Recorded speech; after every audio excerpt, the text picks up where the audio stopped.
Hello guys, my name is Aziz Sharma and I tell about what is the demerger. Demerger क्या होता है मैं आपको इसके बारे में बताऊंगा और इसके बारे में आपको A to Z जानकारी दूंगा कि डीमर्जर एक कंपनी डीमर्जर क्यों करती है। दूसरी चीज़, डीमर्जर के बाद में कंपनी के इक्विटी शेयर घटेंगे या बढ़ेंगे या फिर कंपनी की शेयर मार्केट प्राइस बढ़ेगी या घटेगी, इसके बारे में आपको बताना चाहूँगा। सबसे पहला आता है डीमर्जर। डीमर्जर क्या होता है, what is the question arise कि डीमर्जर क्या है।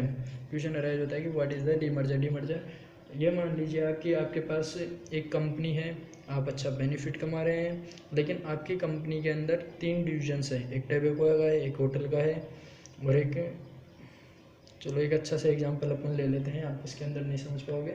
आप रिलायंस इंडस्ट्रीज़ का नाम सुने होंगे। रिलायंस इंडस्ट्रीज़ मतलब एक बहुत बड़ी कंपनी है जिसके अंदर मैनी डिपार्टमेंट हैं, जैसे कि रिटेल का हो गया, उसके जियो का हो गया, रिलायंस जियो का, उसका गैस का हो गया, पेट्रोलियम का हो गया, सभी से वो कुछ कुछ वैल्यू प्रॉफिट जनरेट करती है और आखिरी में एक बहुत बड़ा रिलायंस का प्रॉफिट बन करके वो उत्पन्न होती है।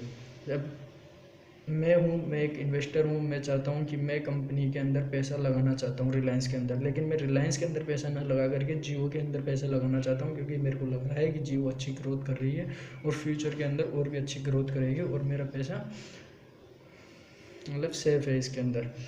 तो मैं जब रिलायंस के अंदर गया तो मेरे को जियो का ऑप्शन तो मिला नहीं, और मैंने जब रिलायंस इंडस्ट्रीज़ के अंदर पैसे लगाए तो वो जो मेरा पैसे का मैंने मान लीजिए 1000 रुपीज़ रिलायंस के अंदर लगाए, और वो 1000 रुपीज़ मेरा 4 हिस्सों में डिवाइड होकर के वो पेट्रोल में भी चला गया, गैस में भी चला गया, रिटेल स्टोर में भी चला गया और उसके बाद में वो जियो के अंदर भी चला गया। पर मैं नहीं चाहता कि मेरा ये जो पैसा है वो इन तीनों स्टोर में जाए, मैं सिर्फ ये चाहता हूँ कि इन तीनों डिपार्टमेंट में जाए। मैं चाहता हूँ कि मेरा जो पैसा है वो ओनली सिर्फ जियो डिपार्टमेंट के अंदर जाए। तो ऐसा मेरे पास कोई ऑप्शन अवेलेबल नहीं है। इसके अंदर कंपनी पैसा भी कम राइज करती है। अगर एक कंपनी मतलब बहुत सारे डिपार्टमेंट को मिला करके यदि एक कंपनी चलाती है तो उसका जो पैसा राइज करने का तरीका है, मतलब वो जो पैसा राइज कर रही है वो थोड़ा कम होगा अगर वो डीमर्ज कर देगी।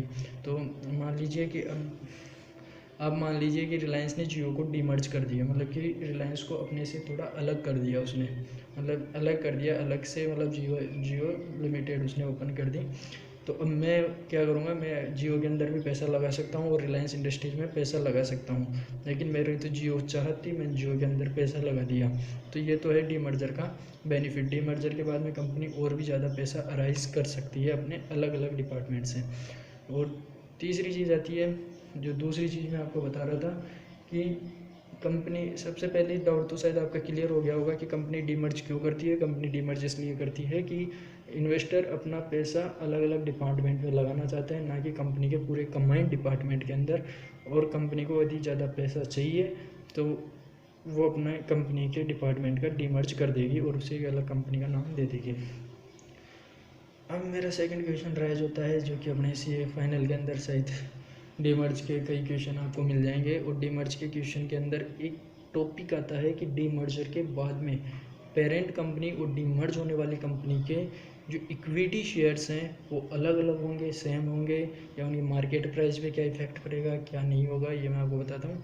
तो इसके अंदर है कि जैसे मान लीजिए रिलायंस के अंदर अभी 3 लाख इक्विटी शेयर है, 10 रुपये की फेस वैल्यू पे वो 10 रुपये की उनकी फेस वैल्यू है, ऐसे करके वो 30 लाख रुपये की इक्विटी शेयर कैपिटल रखते हैं।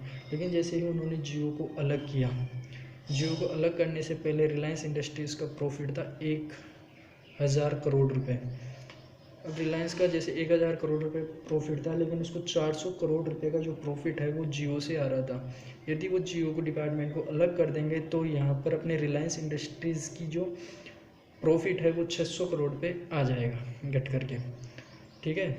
तो अब जब ये 1000 का प्रॉफिट घट करके अपना 600 करोड़ पे आ गया, और यहाँ पर अपना जो जियो का था 400 करोड़ रुपये वो अलग हो गया। अब जियो जब अपने डिपार्टमेंट अलग किया तो शेयर होल्डर का क्या होगा भाई, शेयर होल्डर कहाँ पे जाएंगे। तो शेयर होल्डर को मैं बता दूँ, एक स्वैप रेशो डिसाइड किया जाता है। जैसे कि जियो अलग हुआ, जियो अच्छा प्रॉफिट कमा रहा था, ये 1 से नीचे भी हो सकता है, 1 से ऊपर भी हो सकता है, ये कंपनी की कंडीशन को देख करके तय किया जाता है कंपनी के द्वारा कि इस कंपनी के डिपार्टमेंट को क्या स्वैप रेशो डिसाइड किया जाए। जैसे कि मैं एक शेयर होल्डर हूँ, मैंने रिलायंस इंडस्ट्रीज़ के 100 शेयर खरीदे हुए थे और 100 रुपये पर वो बिफोर डीमर्जर ट्रेड कर रहा था, यानी कि मेरी 1000 रुपये की वेल्थ थी वहाँ पर, लेकिन मेरी वेल्थ पर कोई फ़र्क नहीं पड़ेगा यदि कंपनी डीमर्ज होती है, क्योंकि मेरी वेल्थ पर ऐसे फ़र्क नहीं पड़ेगा कि मेरे 100 मतलब एक बार सोचिए आप कि अगर कंपनी 100 रुपये पे ट्रेड कर रही है तो उसका प्रॉफिट हाई था बिफोर डीमर्जर, इसलिए वो 100 रुपये पे ट्रेड कर रही थी। लेकिन जैसे ही कंपनी का जियो अलग डिपार्टमेंट हुआ, यानी कि 400 करोड़ रुपये ये ले गया आपका जियो, और ये जैसे ही लेके गया 600 करोड़ रुपये प्रॉफिट आ गया, आपके इक्विटी शेयर की जो प्राइस है रिलायंस की वो आपकी गिर करके 60 रुपये पे आ गई। अब ये 60 रुपये पे यदि आपकी आ गई तो आपको क्या नुकसान होगा, आपका शेयर प्राइस गिर गया, यानी कि आपकी जो 100 शेयर थे वो 600 रुपये में मार्केट पे ट्रेड करेंगे। लेकिन कंपनी ऐसा नहीं करेगी, कंपनी एक ऐसा स्वैप रेशियो डिसाइड करेगी कि आपको जो ये 60 रुपये का जो आपको 400 रुपये का लॉस हो रहा है यहाँ पे, वो उस अनुपात के अंदर आपको जियो के कुछ शेयर दे देगी। यानी कि आपके पास शेयर तो 100 तो आपको रिलायंस के रहेंगे, और ये मान लीजिए कि 20 शेयर आपने जियो के और कंपनी आपको ट्रांसफ़र कर देगी आपके अकाउंट में, जो कि उसने एक्सपेक्ट किया था कि डीमर्ज होते ही कंपनी की ये प्राइस चलेगी, और आप उस पर या तो रख सकते हो बेच सकते हो, वो आपकी डिपेंड है, पर आपकी वेल्थ को एक बार कंपनी वही 1000 रुपीज़ पर लेकर के आ जाएगी।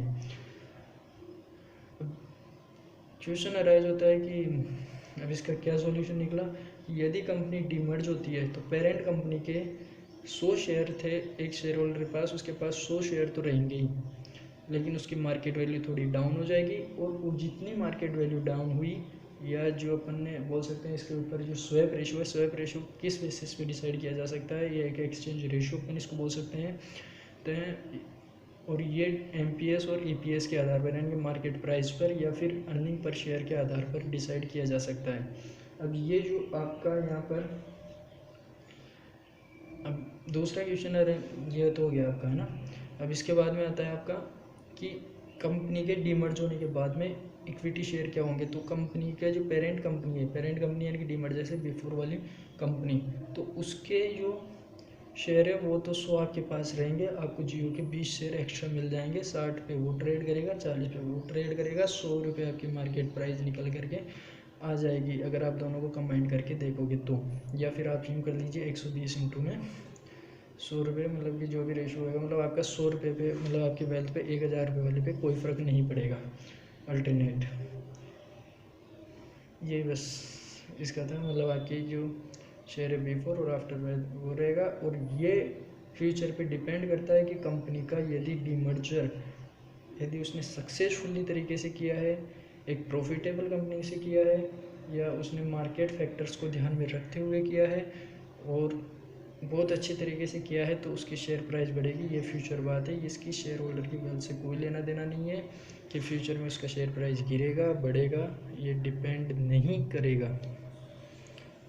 Thank you.